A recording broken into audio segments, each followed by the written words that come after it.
Assalamualaikum warahmatullahi wabarakatuh. Halo anak-anak, tidak terasa sekarang kita sudah memasuki pekan ke-10 belajar dari rumah. Setelah kemarin kalian sudah melaksanakan jeda selama 3 hari. Khusus untuk pekan ke-10, Bapak tetap mengajar bidang studi matematika saja ya. Oke, untuk materi yang akan kita pelajari hari ini adalah tentang bilangan pecahan. Bilangan pecahan itu adalah bilangan yang terdiri dari pembilang dan penyebut. Biasanya bentuknya seperti ini. X dan Y ini bisa diganti dengan angka lain, di mana X itu adalah pembilang dan Y adalah penyebut.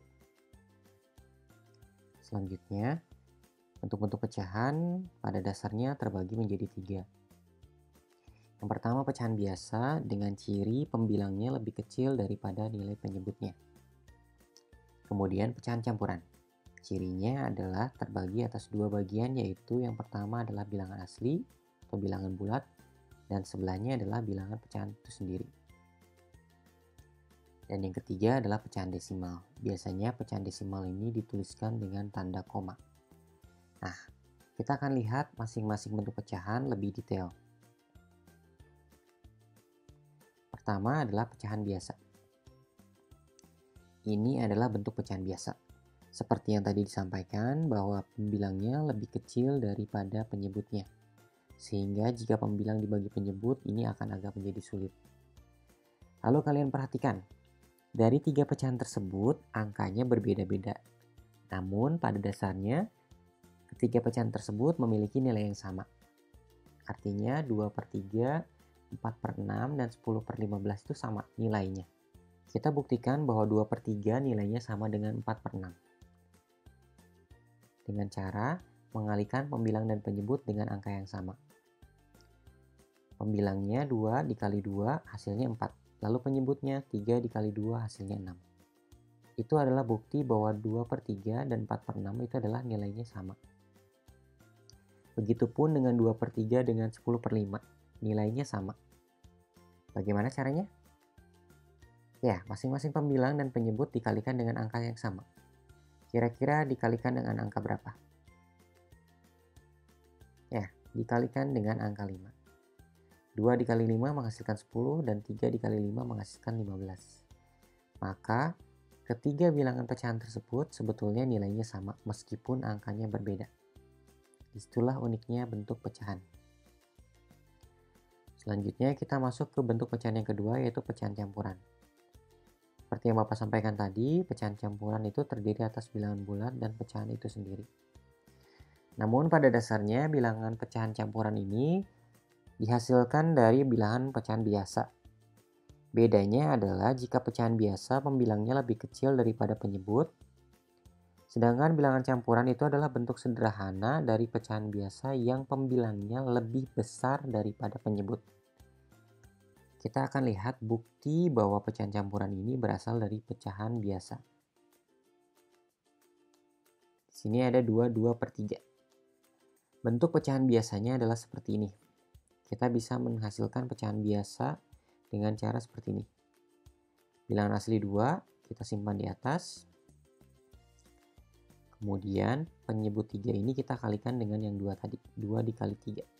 Hasilnya 6. Kita simpan dulu ya, 6.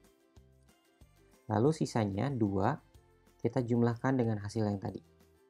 Sehingga 6 ditambah 2 hasilnya adalah 8. Menghasilkan 8/3. Lalu kebalikannya, dari 8/3 ini adalah bentuk pecahan biasa namun pembilangnya lebih besar daripada penyebutnya sehingga masih bisa disederhanakan menjadi pecahan campuran. Langkah awalnya adalah kita harus mencari atau menaksir. 8 dibagi 3, hasilnya agak sulit ya. Maka dari itu kita harus mencari angka yang mendekati 8 yang dapat dibagi 3. Betul, angka yang mendekati 8 dan dapat dibagi 3 adalah 6. Maka 6 kita tuliskan, 6 bisa dibagi 3 ya. Tapi angka aslinya adalah 8. Nah, untuk memenuhi itu berarti kita harus menuliskan 6 ditambah berapa yang hasilnya tetap 8? Ya, 6 ditambah 2. 2 ini harus tetap kita tuliskan. Kemudian langkah selanjutnya adalah kita membagi angka yang mendekati angka 8 yang dapat dibagi 3 tadi ya. 6 dibagi 3 hasilnya adalah 2. Kemudian sisanya 2/3 ini sulit dibagi. Maka 2/3 ini tetap menjadi pecahan.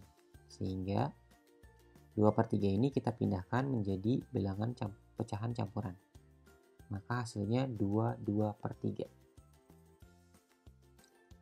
Kemudian yang ketiga adalah pecahan desimal. Ini adalah contohnya. Seperti yang Bapak sampaikan di awal, pecahan desimal cirinya ditulis dengan tanda koma. Pada dasarnya 1/2, 5/10, dan 0,5 memiliki nilai yang sama. Kita buktikan ya. Masing-masing pembilang dan penyebut kita kalikan 5. Maka dapat hasil 5 dan 10.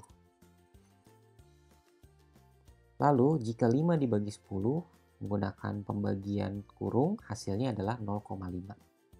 Untuk menghasilkan pecahan desimal, syaratnya adalah bilangan penyebut dari sebuah pecahan biasa itu harus bernilai kelipatan 10, 100, 1000, 10.000, dan seterusnya. Seperti soal yang tadi, penyebutnya adalah 2. Sedangkan syarat untuk membentuk pecahan desimal itu harus per 10, per 100, per 1000, atau per 10.000. Yang terdekat adalah per 10. Maka kita harus mengubah angka 2 ini menjadi angka 10, 100, 1000, atau 10.000. Yang terdekat adalah 10. 2 agar bisa menjadi 10 kita kalikan angka 5. Lalu seperti biasa dalam pecahan, jika penyebut dikalikan angka 5, maka pembilang pun harus dikalikan dengan angka yang sama. Selanjutnya, bagian dari pecahan desimal ada salah satunya adalah per 100.